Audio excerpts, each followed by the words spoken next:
Hey everyone, so today I'm trying something a little bit new. I feel like on my other videos it wasn't as personal and I didn't really like using the PowerPoint format and everything.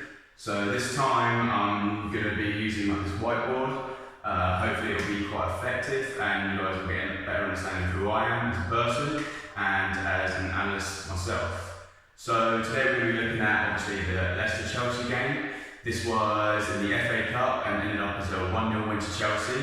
It was a strange game to watch in that Chelsea really made a lot of their own mistakes in the first half. They were playing a few youngsters, which was rectified during the second half by taking off a few of the youngsters and putting on some of the more experienced players, which made a big difference.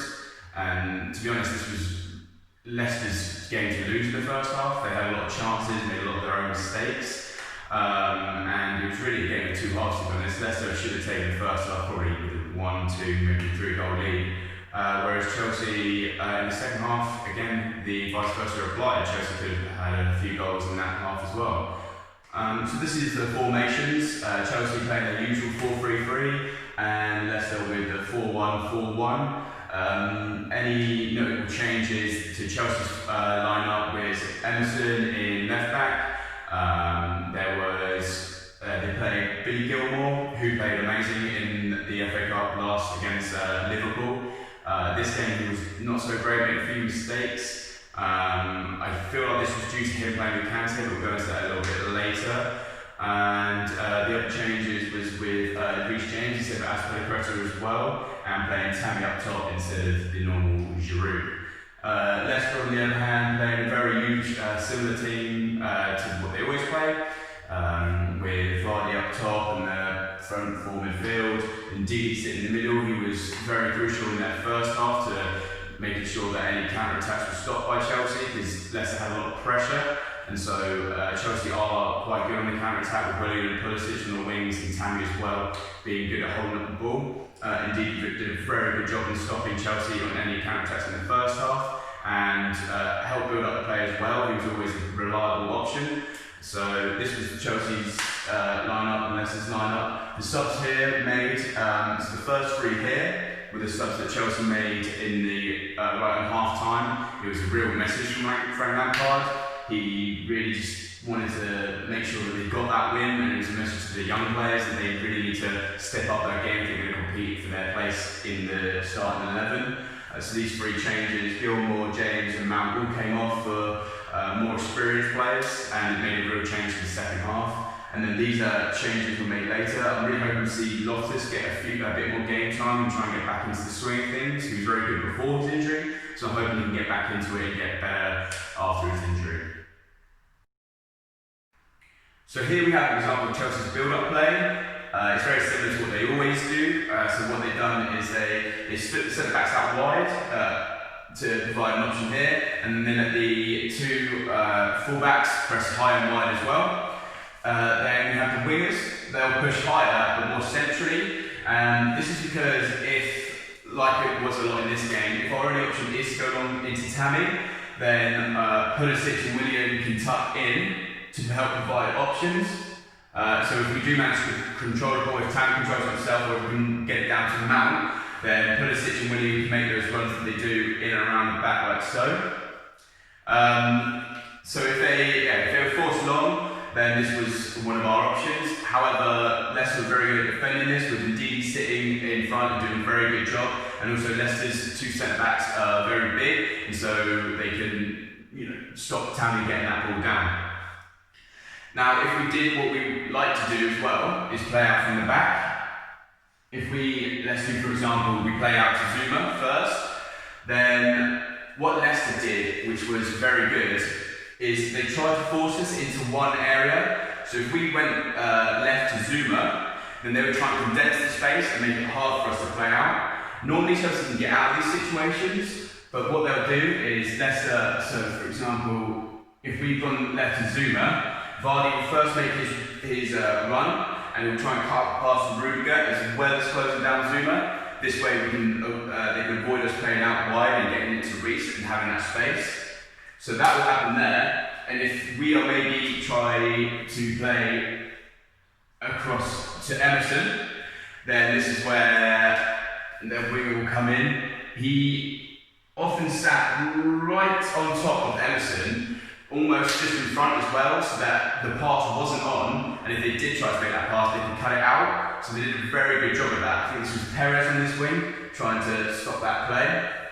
So then Zuma would normally be forced to have to take it into here, because as well, one of our outlets would normally be in our centre midfield with Kante and Gilmour. However, Gilmour being young and inexperienced, he wasn't able to get on the ball as well as he could and made a lot of mistakes because of the pressure that Leicester put on. So if Gilmour managed to receive the ball, let's say in this area here, he would have right on his back, he would have Tielemans or the other centre mid playing with him, ready to intercept. So Chelsea got really condensed into this space, and even if the ball came all the way out wide, then this meant that their following winner would press in like this, and then again it would keep coming across. Kante would try and move in to try and receive the ball in here, but he'd have the other centre mid right on his back. So it was really hard for us to play out. And again, even if we did manage to get it wide, we would have the issues here with their fullbacks being right on top of Pulisic. So if Pulisic was trying to see the ball in here, then again the fullbacks were right on top of him. So it was really hard for us to play out because Leicester were really able to condense that space. Whereas normally, if teams do try to do this and try to press us quite high, then we have that ability to play into, when Kovacic came on, we can play into Kovacic, into here, and then play back out all the way across to Reece, who has all this space here because of the way Leicester were playing. Because Leicester were trying to condense it into one area so that they could win the ball and get back in the attack, then all that space was open up for Reece, but we weren't able to play out well enough and we weren't able to receive that ball. And often as well, Reece's position was very, he wasn't very fluent with his position, which is a difference when Azpilicueta came on. Azpilicueta being more experienced, he was a lot more dynamic with his movement. So you'd often see Reece just sticking to this width here, just trying to hope that the ball came out to him. However, when Azpilicueta came on, he could realise that if we weren't able to play out, it was because maybe his position was a little off. So Azpilicueta could often come in and often receive the ball in this area here, just to help provide different options. Whereas Reece was very, he kind of got stuck in his position, he just stay out wide, really hoping to get that ball. Which if he did, it'd be great because he's got the pace and he can cross the ball a lot better, I think, than Azpilicueta. But he wasn't able to receive the ball and make that impact that he could have. So this here is an example of Leicester's build-up play, starting from the goalkeeper. They played very similar to how Chelsea tried to build up, with the two centre-backs going wide here, and then we've got the two full-backs trying to push high and wide as well.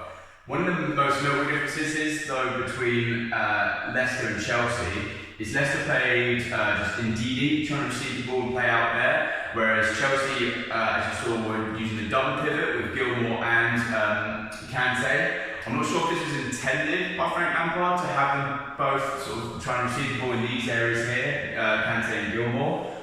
But I think the way Gilmour wants to play is very similar to how Kante wants to play, and I don't think he's got enough experience to be able to play in different positions and play different. For example, if he wanted him to play up towards where Mount was, I don't think Gilmour has that experience yet. So that was where some differences lie between how Leicester and Chelsea were building up. Also, I noticed that Chelsea were playing more man-to-man. So if you see here, Pulisic and Willian, they're staying a lot closer to like Chilwell and Justin. So this meant that there was more space for the two centre-backs to play comfortably, forcing Chelsea to have to run side to side. And this then freed up more space due to fatigue and Chelsea just switching off briefly because Leicester were maintaining possession quite well. If Leicester made a lot less mistakes, then they would definitely have scored a few goals and could have kept possession a lot more often as well.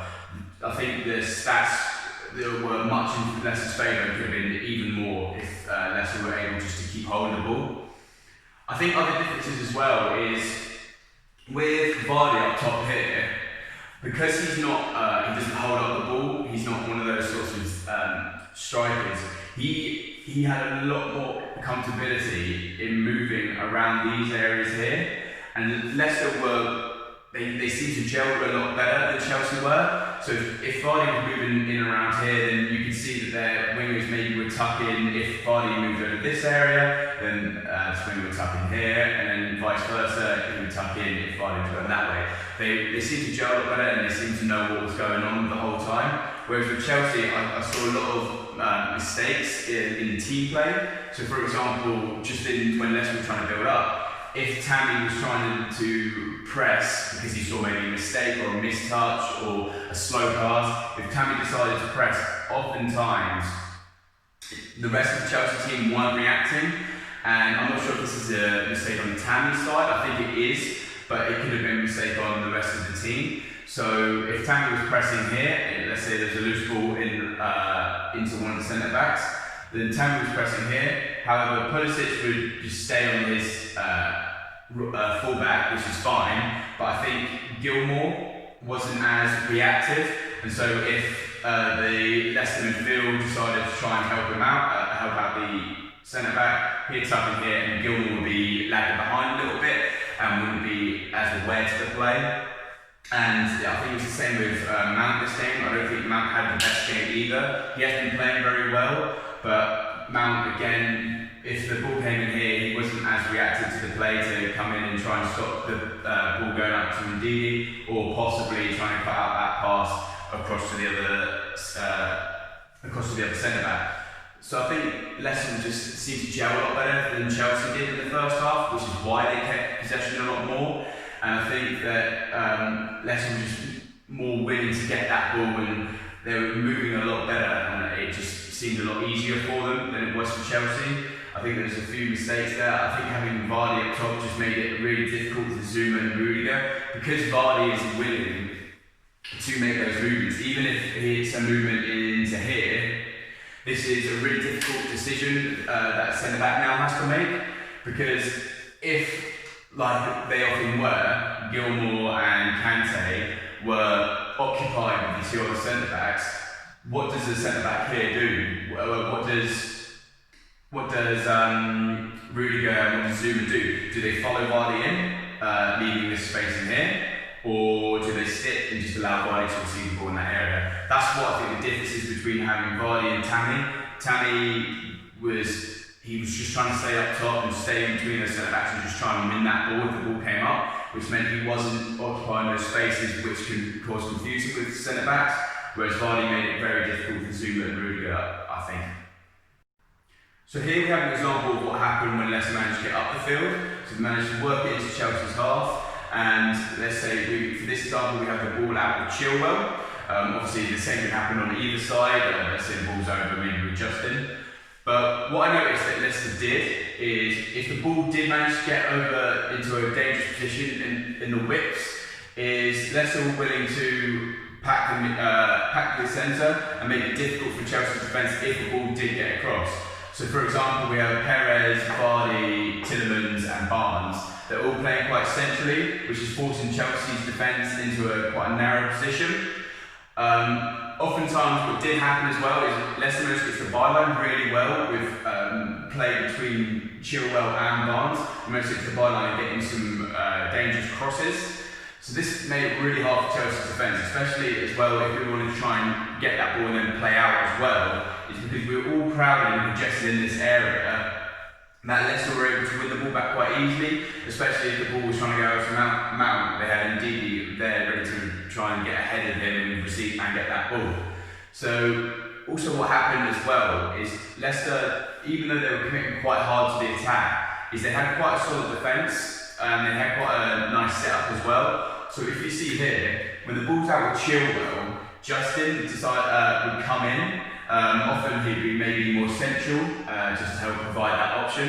But if Leicester got stuck in this area and couldn't play out, then what they'd do is Chilwell would just play the ball back, and then they could then switch it all the way to Justin, and then the same could happen on this side. Justin's getting into position here, play that across, and again Chilwell would then tuck in to where the centre back is and sort of act as a back three almost the whole time. So Leicester didn't commit defensively. They didn't have to limit themselves defensively, especially considering they have Ndidi here. They have the back three and Ndidi just to deal with two of our players. But on the attack, because they committed so far forwards with their centre midfields and with Vardy and with their wingers, it made it really hard for Chelsea to then play out after, because we were trying to stop their attacks. Let's say they were crossing in from Justin's side. Then even if we win that ball, we don't really have an outlet, because players like Pulisic and Gilmour and Mount, they're all occupied. So Pulisic occupied here with the winger, that would be Perez. Gilmour is then occupied by one of the centre mids, whether it's Tielemans. And then again, Mount is occupied with Ndidi. So it made it really hard for Chelsea to play out, and I think Leicester did a very, very good job. Ndidi was also a very good outlet as well at times, because Mount almost was trying to get away from Ndidi before Chelsea even had the ball. It meant Ndidi was then free to receive the ball and play out if necessary. So I think that was a mistake by Mount. He was sort of expecting his team to win the ball and then be in a position to receive it.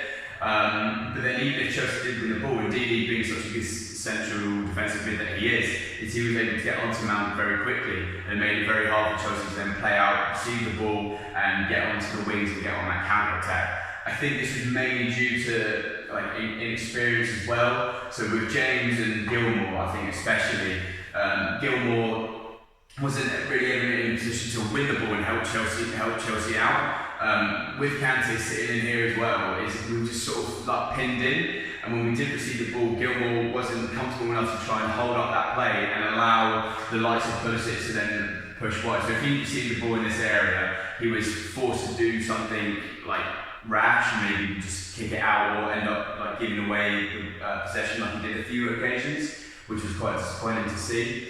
I think it's just he wasn't really comfortable with the fact that he had a player right on him the whole time. Whereas if he was able to hold the ball like Kovacic did when he came on, then Kovacic was able to play balls in for Pulisic and then run onto.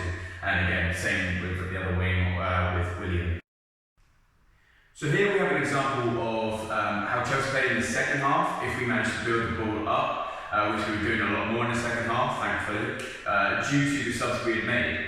So I think the main reason for this is a lot of the responsibility lied between literally all of the subs, Barkley, Kovacic and Azpilicueta. Their movement was a lot different to the subs they had replaced, so Gilmour, James and Mount. And it just made it a lot harder for Leicester. And if you can see here, so for example, this is often where we managed to get the ball out to was with Azpilicueta. Now, I think one advantage they have obviously is that Azpilicueta and William, they play together a lot, whereas James and William, haven't as often. So I think obviously their synergy might have been better, which made it easier. But when Azpilicueta got the ball out here, he was able to hold the ball really well and pick out the right pass. So if that option into William was there, he was able to make that pass, and William was able to make those moves. But I think what Barkley did very, very well is help provide Azpilicueta with that space and with that option as well. So whereas Mount often will sit in areas around here to try and support Tammy, which meant Ndidi was able to sit back here. And it was quite easy for Ndidi to defend, because Mount couldn't really make that forward run. From a position like this, to make that forward run, it's quite easy for Ndidi to cover. Whereas what Barkley did is he often sat back as an option to receive the ball if necessary, but also he was able to see when that ball was going to be played, and he was able to synergise really well with Azpilicueta, and often made runs if William came out wide, freed up this space in here, and that's when Barkley made that run, making it a lot harder for Ndidi to predict as well, because Ndidi was sitting further out. Ndidi was sitting further out than he did in the first half, so he was in spaces around here. Whereas in the first half he'd be in spaces around here. It made it really hard for him to defend these passes, and because of the dynamic of Azpilicueta, William and Barkley, it was really, really hard for the likes of Chilwell and Ndidi to defend this, whereas in the first half they found it a lot easier because of Reece James and Mount, their positions were quite rigid. They were sort of sticking to the same position, so it was almost like Chilwell and Ndidi could play on autopilot and they just knew what was going on. They didn't really have to think about anything. Whereas in the second half, obviously they may have fatigued a little bit, but I think it was just the dynamic runs that they were making. As well with the other sub that Chelsea made, Kovacic, I think he's actually quite underrated. I think he's a phenomenal player, and he was really comfortable and he didn't even look like he had to run to places to receive the ball. He was just always moving in and around areas just to provide that option. Whereas Gilmour, I think he sat a lot more. I think he was more comfortable to try and sit instead of helping to provide another option, which made it again a lot harder for Leicester to defend. Because Kovacic was making these runs into here to receive the ball and maybe play out wide, or if he was trying to make a more dynamic run and receive the ball in this area, then he could do so. I think Kovacic is a lot smarter, and I think that's going to come with experience for Gilmour. But again, I think Kovacic should just provide that option. He was able to hold up the ball well, and again, if Kovacic receives the ball in here, like I said earlier, this is as we were building up play, he could hold up the ball, and Leicester players didn't know which way he was going to go. He's very comfortable when he has the ball, so he can play that ball into Pulisic. But if the Leicester players read that, then again, he can just turn out and play that ball wide to William instead. He's a very good player. I think he's very underrated. I hope he stays at Chelsea for a long time. I think he's going to be a really good option for us.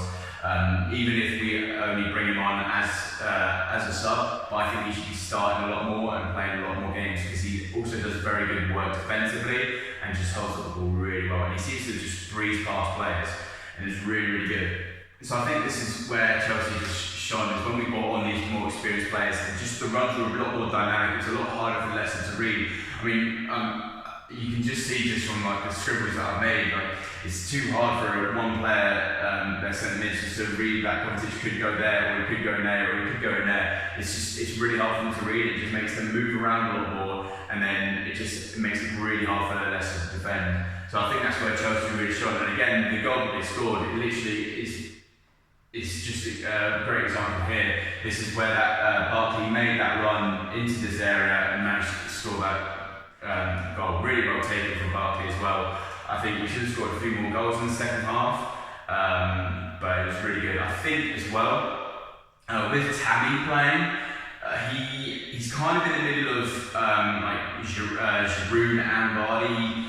He doesn't know what his style is yet, I don't think. I think he thinks he can hold up the ball well, which he can at times, but he's also a really fast player, so I think he needs to be a bit more dynamic and make things harder for defenders, just always be moving like Vardy does. But when Vardy was moving left and right, just to provide that option and just be more of an outlet, whereas Tammy would sit on these centre-backs when we were trying to build up, or in any situations, to be honest, and it just made it easy for them to defend. If he moved over here, then this centre-back would take him, but if he moved over here, this centre-back would take him. It's just too easy. Whereas with Vardy sometimes drops in to receive the ball, and that makes it hard for this centre-back, because he doesn't know whether to step forward and compromise his position, and possibly let Pulisic make that run in there. So I think just Tam needs to be a bit more dynamic with his runs. But again, I think that's going to come with experience. And hopefully our youngsters will get to play more games, because I think they've done really well for us. I don't like saying bad things about Mount, because I think he's been a phenomenal player. I think in this game he was just a bit too easy to read for Leicester, especially for Ndidi. So hopefully he'll get more game time and get that experience. But all in all, glad we got the win, 1-0. So we're into the next round, and hopefully we can get that